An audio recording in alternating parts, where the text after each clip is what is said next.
Welcome to Capital Talk, a program we hope will have an impact on the future of Kenya. And now, more than ever, I'm Jeff Koinange. Now, all this week, we want to celebrate what we call true champions of Kenya. This being World AIDS Day, we want to celebrate a true fighter in the global war on AIDS. She was first diagnosed 20 years ago.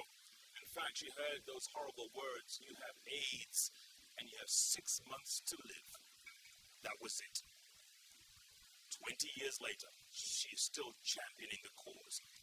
Co-founder of Kenya Network of Women with AIDS, or KENWA, she has touched the lives of millions of Kenyans.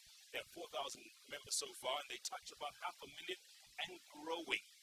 So far, in case you don't know, there's about 1.5 million Kenyans with AIDS, and about 1.5 million more have died since this disease was first diagnosed here way back in 1984. She's fighting the fight, a true champion. My guest today is the Executive Director of KENWA, Asunta Wagura. Asunta, thanks so much, Jeff. Good to see you on the show. Welcome to the bench. A very important day today, but it just shouldn't be December 1st as World AIDS Day. People should be fighting this disease every single day, shouldn't they? I think about fighting AIDS is every day. It's every day. Yeah. We have to go back to that day in 1988. You walk into the doctor's office. What happens? I was in a medical school, and then they do a general testing for the students. And I'm here thinking AIDS is not my business, it's not my problem, so I'm not even worried. And 2 weeks later, I'm summoned to the matron office and I'm told, "Asunta, I'm sorry, you have AIDS." Then I say, "My God, how can you wrap up my life like that with a statement, my dreams? What of my dreams? What of my plans? What of my life? I had many things ahead. My life was just starting, but now a wall has been put, actually a stop." Yeah. Then there are no negotiations, no counseling, and then I'm told pack and leave. Pack and leave, but at least with the promise of to live 6 months. My God. Yeah. So how did you feel? I mean, going home now, what was your first priority? Do I tell my parents? Do I tell my loved ones? No, I didn't have a choice. My mom was there. Actually, it was communicated to me in English. The person who was translating in Kiswahili was telling her, "Ako na ugonjwa baya ya umalaya, she's a prostitute."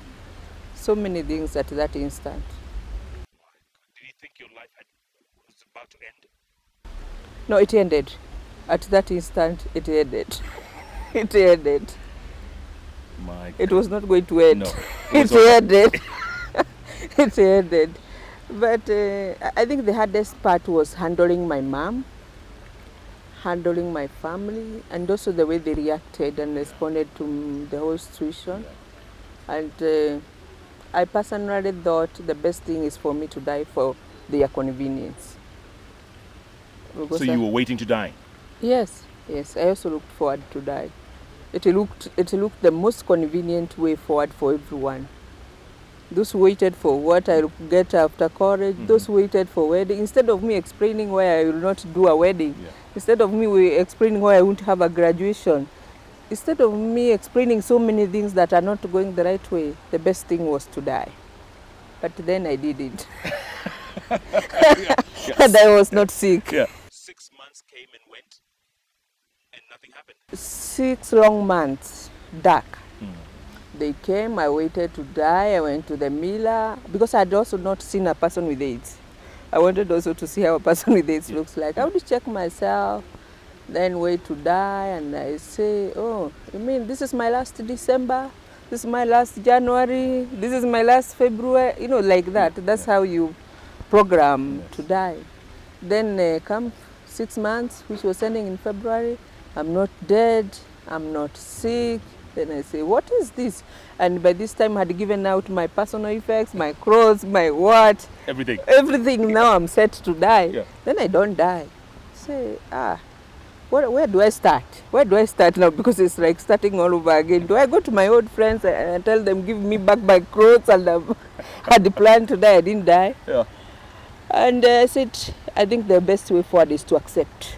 This is the reality of my life, and yes, there was no two ways about it. It's to accept this is the reality, tell my friends this has happened, tell older people this has happened. Of course, it started with a lot of judgment, moral judgment. You are multi-partners, and I was not given a chance to say I had only one boyfriend in my life who infected me. He was handsome, he didn't look sick, he didn't look anything. So it's not about carelessness. I was not careless. But I started my journey, my campaign, and I think my first step was to live one day at a time. And living one day at a time meant doing whatever I did to the best of my ability. And I said, because I didn't get the support I wanted, I want to initiate something that those who get infected, and God forbid they don't get infected, they can have somewhere to fall back. And I said that's when now I started KENWA, so that they can get what I didn't get, that compassionate, non-judgmental understanding that you are in a problem, you are in a situation, and you need to be pulled out and to be helped out. Tell me something, Asunta. In the beginning, when you told your friends you were HIV positive, did they stop talking to you? Did they stop touching you or communicating with you? They disappeared, all of them.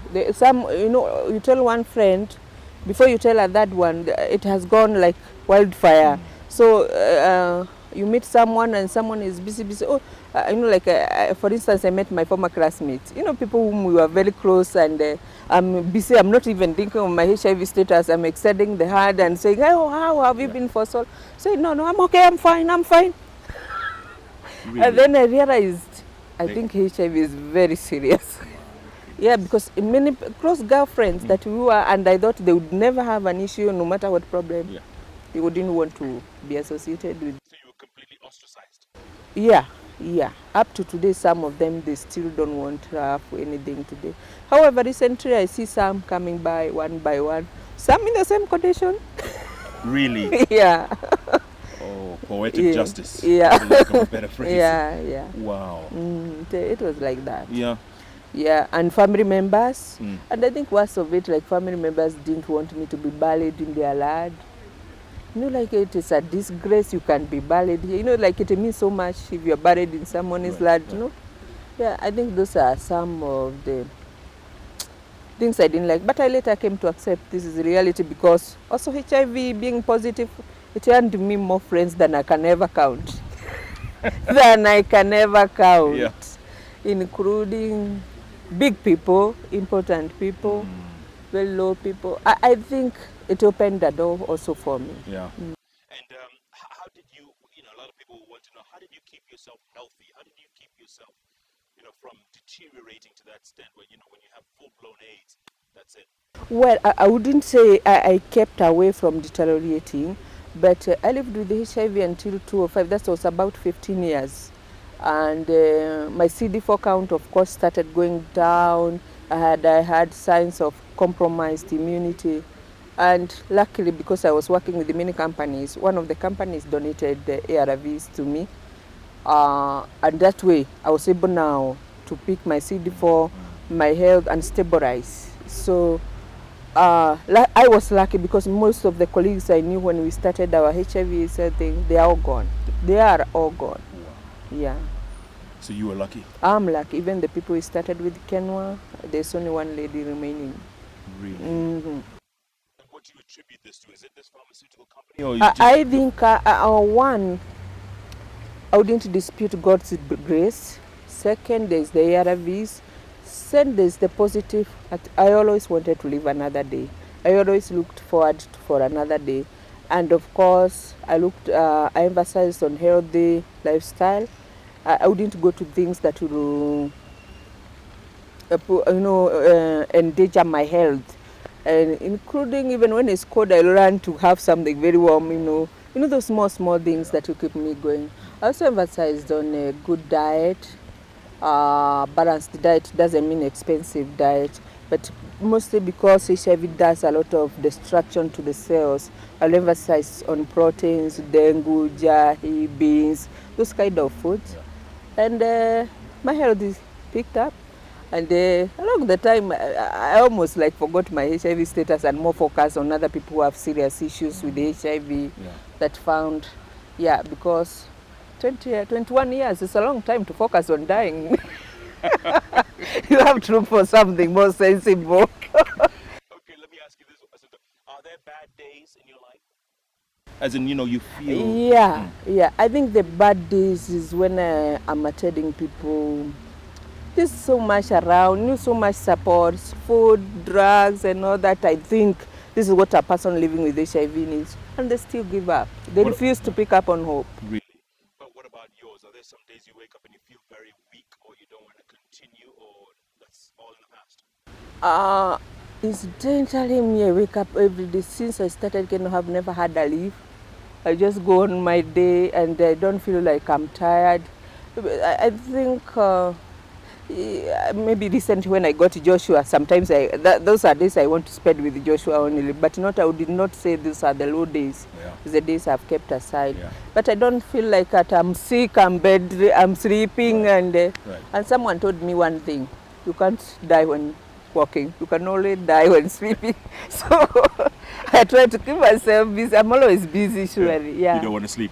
And you see, there are always things I want to achieve, and time is against, so really doesn't give you time even to think you are weak. No. You mentioned Joshua a moment ago, Asunta. This is your second child since you were diagnosed HIV positive, and both children are negative. Both of them are negative. A lot of people will be asking, how is that possible? It's possible because it's not all HIV. One, is possible because I have them. Two, considering programs that are there.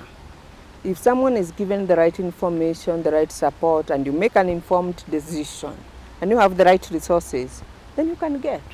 You can get a HIV negative child. My son Joshua is there. But I don't want to say it's charge free. There are charges. Sure. And you have to set yourself of any eventuality. For instance, when getting Joshua, I'd psychoset myself. If I get HIV positive baby, this will be my way forward. If I get a healthy baby, this is my way forward. And when a child is not breastfed, it's not as healthy child like the child who is breastfed. So Joshua came with his own challenges because you see, he also, he borrowed my immunity, which was not up to standard, and all that. But I was prepared for that. He's healthy. He's moving on. Yeah. Why are Kenyans so fearful of being tested, Asunta? I think it's a long story about why Kenyans wouldn't want to be tested. One, most of us from our practices is like you didn't marry your first girlfriend, not the second one, and you had gone very far. So even if you had this relationship, you could walk in a VCT but now you can that one, oh no, let me keep off this. Let me keep off this. Yeah. And again, the way the VCTs are set, maybe apart from several few, they don't have a fallback mechanism. If I test HIV positive, what comes? Because people get very devastated when they get it tested.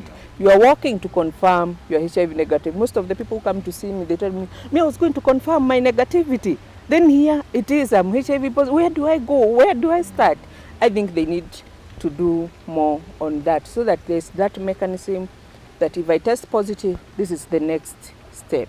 And then, of course, those who test negative. Because I can tell you also, I see in our VCT, people test negative. 2 years down the line, the person is coming again. What happened? He's positive. You mean you didn't take any measures? So those are some of the challenges of the current VCTs.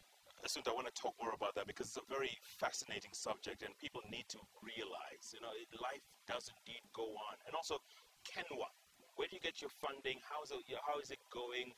Global Fund, does that affect your organization? All that stuff. But first, we'll take a break.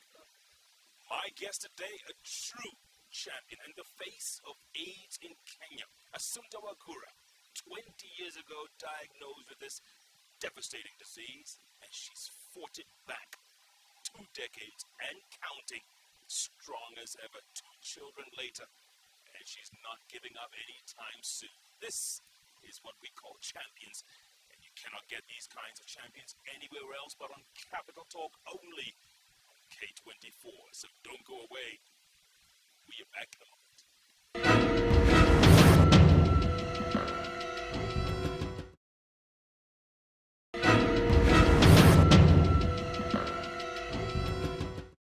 Welcome back to Capital Talk. All this week, it's all about the champions, and we begin with one true champion, the face of AIDS in Kenya, the country where there's so much stigmatization and ostracization.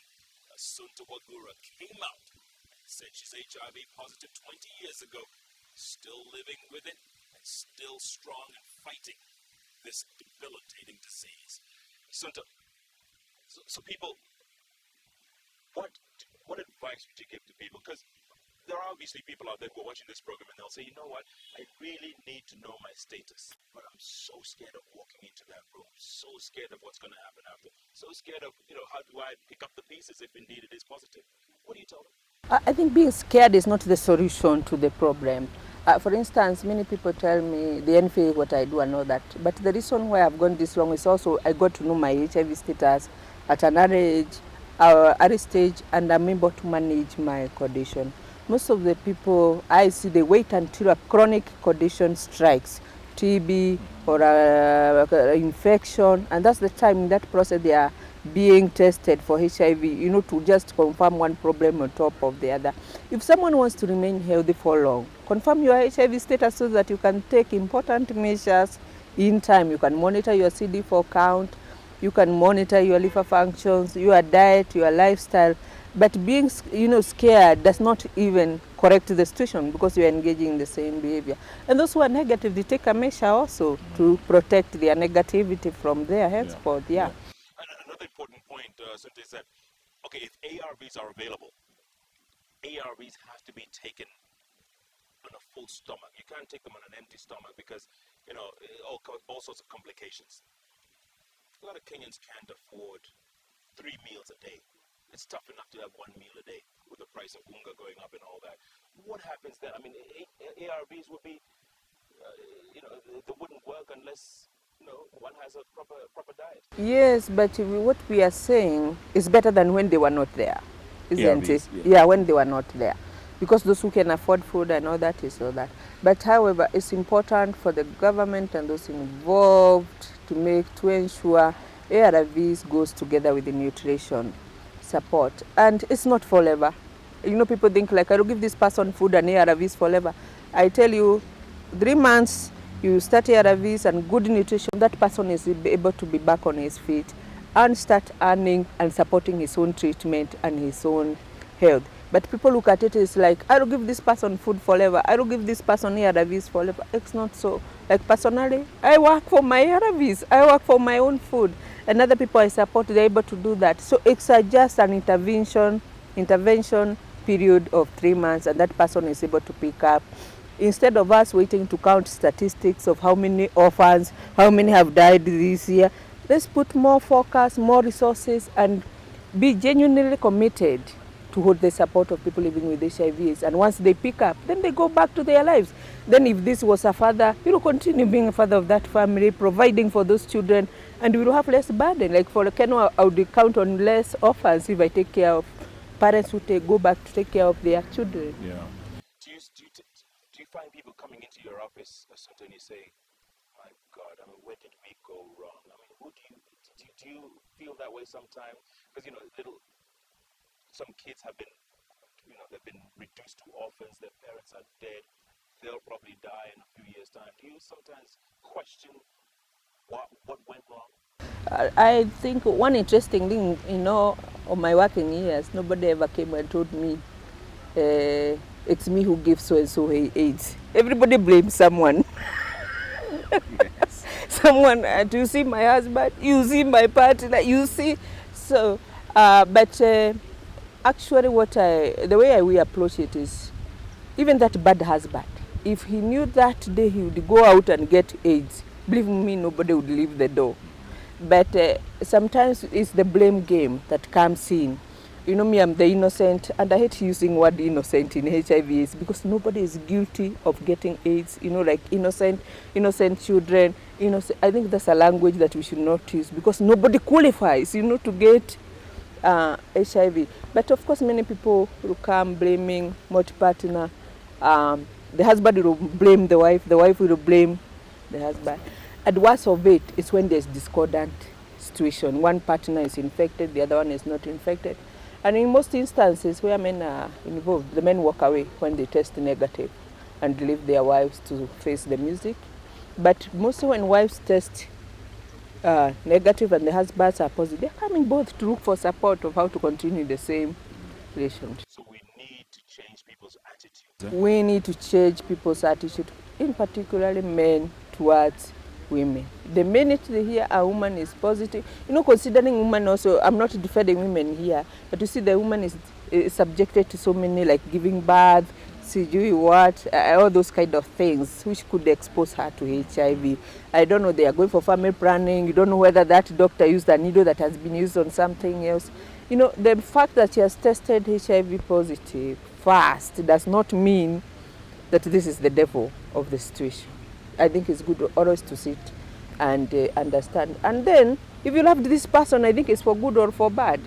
It's not like now HIV has come, let's part our ways. Because where are you going? Where are you going anyway? The person you are going maybe is in the widow period, isn't it? You may move from this one and then get worse problems. Yeah. Speaking of family, have you told Joshua your status? Joshua is too he's too green. He would know. He would what know. about your older son? My son knows about me and everything. We have discussed with him.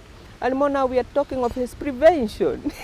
Because now that he's a teenager. Yes. Yeah, he's a teenager. Yeah. And I'm telling him to take care every day. Maybe Joshua at a reasonable age will start communicating with him. Yeah. And parents need to talk to their children as well, right? Those Yeah, who are positive. parents, we are saying this word these days about taking lead. It's not at the workshops and all that. It starts at home. It starts with your partner. Believe me, many people discuss issues they do not discuss that regards their partners, but they do not discuss with their partners. It starts there if you are going to address HIV/AIDS. Because even when we talk of the prevention, the ABC, when you talk about the condom, it means we are bringing a third person in the relationship. And it's because we are not addressing the issues that is facing our relationship. That's why we are bringing the condom in. But many people will not do that. They'd rather we discuss the condom and what percentage it is and all that because we don't want to address the issues that are facing our relationship. Let's talk about money, Asunta. Global Fund. Lots and lots of money available out there, but Kenya keeps getting disqualified or keeps getting left out of all this money. In fact, in the last few rounds, you have lost someone. KENWA has been denied these funds because there's no accountability at government level. What do we do? I think the problem is the commitment again, genuine commitment and accounting in time, because actually like why we lost, is it around 2 years, 4? You know, you're given money, you're told to spend and account for it. We have people here in need, we have civil society and all that, but what we started is looking at you are a thief. We say the government, you are a thief. The government said the NGOs are thieves. So who gets the money? Here is a few entrusted individuals with the government, and we failed to focus on our job. What was our goal was to address HIV/AIDS, but we had other goals in addressing. And so Kenya has lost, it lost round 8. It lost funds that were allocated for round 2. I understand the Global Fund will not extend any longer because we are given 4 years. And Global Fund is very flexible. You're given money for 1 year, you spend an account in 6 months, you get additional funds. It's not limited. And there's no reason why the government denied people this money and these resources, because we have communities that need food, we have orphans that need school fees, we have grandmothers that are struggling at the grassroots. But the government took another step is, it blocked. It actually blocked. It was supposed to take lead and facilitate the channeling of those resources. Bottom line, you mentioned commitment, but how much have you lost of all these billions of dollars available? Well, I'm not sure of the figure, but I understand from round 8, they could not look at round 8 because we had not accounted for round 2, which was 13 billion Kenya shilling. It's a lot of money. And how does that affect With KENWA? 1 billion, I could finish AIDS in all operation areas that I'm working. 1 billion. 1 billion, I will finish AIDS in all my 8 operation areas. Right. I will ensure children have milk. I will ensure we have school fees, we have uniforms, we have desks, and children have enough food, and I will have salaries, and my clinic will be full with drugs. All we need is just that commitment. That commitment and leadership, genuine leadership. Yeah. Looking forward, Asunta, what do you see? Are you positive things? Kenyans are more aware now that they know this disease is around, they know it's killing people. Are they more aware now than they were 20 years ago when you were diagnosed? Yes, but we don't need a total surgery in the government. We need new leadership. We have people who are used to the job, they sleep on the job, and it doesn't matter as long as I'm on the payroll. It doesn't matter how many people die. I can calculate the statistics. I think the minute the government will look at people not as statistics, the minute a person in Korogosho will be as important as a person in Muthaiga, I think that way we shall be winning the war. Yeah, but not when Korogosho people die, we add statistics. When Muthaiga people die, we mobilize all the security and all that because a life has been lost. Every life is important and of equal value. Keep fighting, Asunta. Keep fighting. We need champions like you. Well done. My guest today, you heard it, a true champion, the face of AIDS in Kenya. Asunta Wagura says we need leadership at every level, especially government level. And people should be treated equally across the board. That's the bottom line. She says she can win the fight against this disease, given the funds, given the support. We need to do that because 1.5 million dead so far, another 1.5 million HIV positive. We have to reverse that and win the war against AIDS. Asunta Wagura is starting the fight. We need to join in and fight along with her. What a guest, what a show. It's a show of champions all week in Asunta Wagura. Right up at the top. You cannot get these kinds of guests anywhere else but on Capital Talk only. On the award-winning station, K24, where we are. All Kenyan, all the time, K24.